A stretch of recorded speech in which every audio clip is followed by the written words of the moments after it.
Senhores e senhoras, sejam todos bem-vindos e bem-vindas ao nosso encontro. Lembrando que hoje nós vamos celebrar, com a graça de Deus, o texto de Mateus capítulo 13, versículo 1 ao 9. Vamos dizer assim, texto da semeadura. E vamos nós, iniciando com isso aqui é um pouquinho de Brasil. Isso aqui é um pouquinho de Brasil, iaiá, desse Brasil que canta e é feliz, feliz, feliz. É também um pouco de uma raça. Bem, eu sou o Daniel Nonato, nós estamos todos os dias via rede social, seja no WhatsApp, também no Facebook, no Instagram, sempre trazendo para vocês um pouco da nossa reflexão. Hoje eu vou entrar com vocês em mais um desabafo. Ontem eu estava mexendo no nosso blog, denonato.blogspot.com. Temos lá um comentário que eu printei ele, depois eu posso expor no momento certo, não vou expor ele hoje. É uma pessoa anônima fazendo acusações, ataques, ofensas à minha pessoa. Bem, a pessoa é tão cara de pau que não tem coragem de dizer quem é. Já estamos acostumados já a ser atacados e não é de hoje que me atacam, seja em qualquer situação, isso para mim é normal. A gente que põe a cara na janela, e aí a gente tem que ter essa coragem, lembrando que botar a cara não é botar outra coisa, a gente tem que estar preparado para tomar tapa e às vezes tomar mijo na cara também, Às vezes acontece, a pessoa vai e te joga ofensa e te ataca, e você tem que estar preparado. Outro dia eu comentei numa postagem de uma pessoa aqui de Japeri, perguntei pela prefeita dessa pessoa, que é a atual prefeita de Japeri, e simplesmente a pessoa falou assim: cria uma postagem lá no teu canal, na tua página, para você poder comentar. Você bota uma postagem e não quer comentário? Bem, eu não quero comentário que me ofenda, mas se quiser perguntar alguma coisa, fique à vontade. E eu estou aqui desabafando, dizendo a vocês: olha, é muito chato. E eu mandei para uns amigos aqui, amigos de campo, amigos para o pessoal assistir, ler, E uma vez eu ouvi de uma pessoa dizendo que falaram que eu invento isso. Bom, se eu invento mal pra caramba. Deixa quieto. Porque eu não vou postar isso na minha rede. Está lá, vamos dizer assim, bloqueado, e eu não vou postar. Deixa a pessoa para lá. Lembrando a todos e a todas que também ontem, estamos com o horário já corrido já, ontem nós tivemos um debate aí sobre se Bolsonaro pode ou não pode dar entrevista, se ele deve ou não deve usar a tornozeleira, e já sabemos que o Fux, como sempre, votou achando que a ação do Xandão foi pesada demais. Um amigo me falou que a ação do Xandão foi uma ação usando do direito, dizendo que representa uma prisão domiciliar adiantada. Entre sim e não. Mas, quando o réu apresenta risco e coação ao magistrado, ele poderá tomar essa medida. Isso está no Código Penal, ou seja, representava um risco. Risco para quem? Para o Brasil, quando ele fala que ele, se quiser, ele liga para o Trump e libera, ou seja, querendo fazer, tem uma palavra que um comentarista usou, que era um estelionato jurídico. Bom, se ele quer fazer estelionato jurídico, se deu mal, não deu certo. Bem, mas vamos nós falar do evangelho de hoje, que é melhor. Mateus capítulo 13, versículos 1 ao 9. Jesus fala a partir de uma barca, ou seja, à beira do mar. A imagem é carregada de simbolismo. O mar, no mundo bíblico, é o caos primordial. Lá no Gênesis capítulo 1, versículo 2, o lugar do medo e da travessia.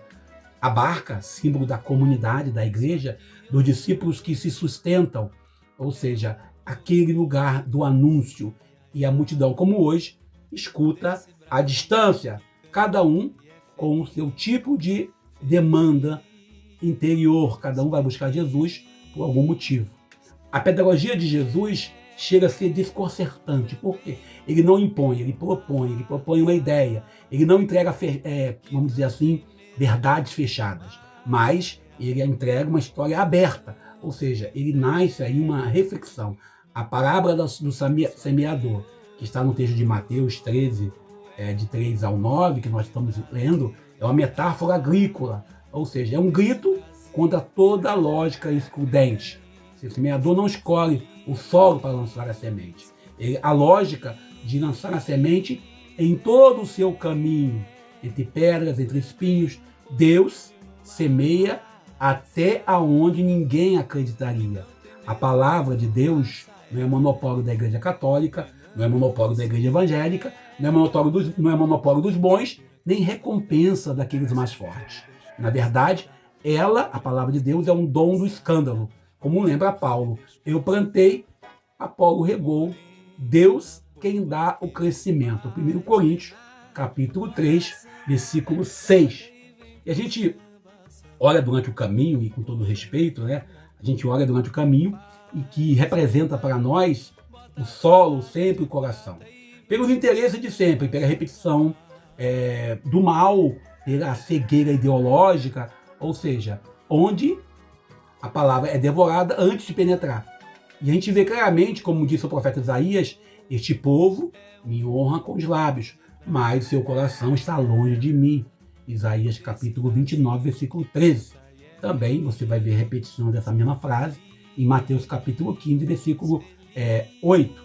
Bom, são os que dizem em nome de Deus que mais usam a religião como arma, ou seja, a pessoa vai lá, diz, não, porque eu uso a Bíblia, porque eu leio, porque eu medito, e aí depois vai dizer, olha, vota no meu candidato que é a favor da pena de morte, que é a favor dos ricos e dos poderosos, e os pobres que se lasquem. Bem, a pedra que nós usamos no contexto do Evangelho, né, 13:5 de Mateus hoje, é a fé rasa, emocional, sem raiz. Aquele que vibra com a promessa, mas não aguenta a cruz. É a religião do espetáculo, do slogan, né? Deus é fiel, né? Deus que me deu. A palavra exige raiz. Raiz exige compromisso, como diz lá no texto de Hebreus. Embora sendo filho, aprendeu a obediência por aquilo que sofreu. Hebreus 5, versículo 8. Ou seja, os espinhos são os deuses do presente. O poder, o prestígio, a cassação do like, a autopromoção. E ali a palavra vai brotar, mas é sufocada. Como sufocam a justiça aqueles que tentam a anistia, né? Crimes em nome da paz. Tentaram dar o golpe no Brasil, mas hoje ficam dizendo anistia.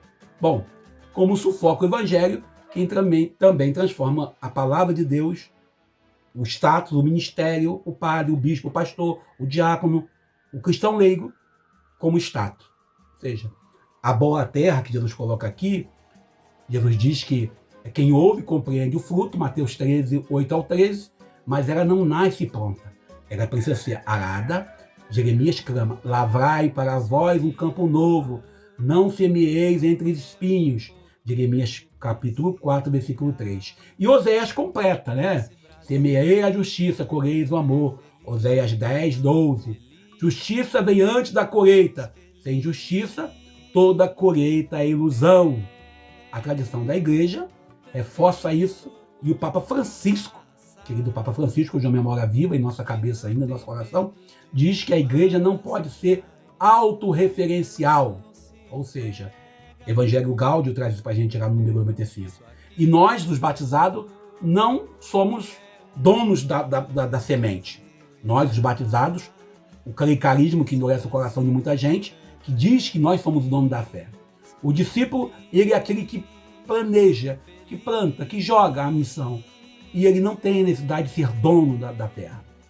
E aí nós olhamos claramente para alguns cristãos que buscam, às vezes, ser missionário, querem semear na África, querem semear no raio que o parta, na caixa prego, longe da sua realidade. Quando o primeiro terreno a ser semeado é no seu trabalho, na sua casa, na sua condução, na sua família. Ou seja, o semeador vai continuar lançando a semente. A multidão ainda continua à escuta, o mar ainda ruge, mas a palavra existe.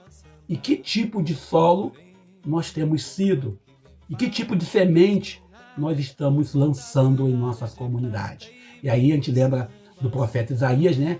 Assim será a palavra que sai da minha boca. Não voltará para mim vazia, mas cumprirá o que me apraz. Isaías capítulo 55, versículo 11. E eu vou parando por aqui. E Deus nos abençoe e nos ajude para que possamos semear e também recebermos a semente do jeito certo, na hora certa e no terreno certo. Deus nos abençoe e nos ajude. Eu sou o Daniel Manato. Se Deus quiser, amanhã às 5 horas da manhã com vocês aqui no YouTube e mais tarde no WhatsApp. Uma raça que não tem medo de fumaça, ai, ai, e não se entrega, não. Olha o jeito nas cadeiras que ela sabe dar. Olha só o remédio.